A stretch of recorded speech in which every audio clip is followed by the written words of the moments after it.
दूरदर्शननी competition घेतली होती, जी all over Maharashtra Vinay आपटेंनी घेतली होती. 76 कॉलेज आले होते, त्यातून आमचं कॉलेज पहिलं आलं होतं. दॅट इज माझी पहिली चोरी. आणि तिथून पहिलं सुरू झालं की एकांकिका परफॉर्म म्हणजे स्टेजवर नाही, ते येऊन बघायचे, आपली रिहर्सल बघायची आणि रिहर्सलमधून त्या फायनल काढल्या होत्या आणि फायनलमधून मग त्या आम्ही 9 एकांकिका काढल्या होत्या त्यावेळी. तर तिकडनं ती सुरुवात झाली. ती विनय आपटेनी सगळी आणली. विनय आपटे याचा जनक आहे.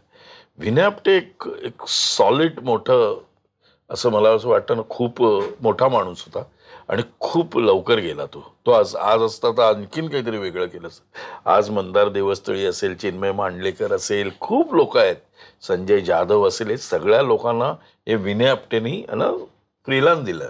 अरे कर रे तू, मी बघीन आबाळमाया वगैरे करताना. म्हणजे विनय आपटेला बघितलंय मी. विनय आपटेच तो.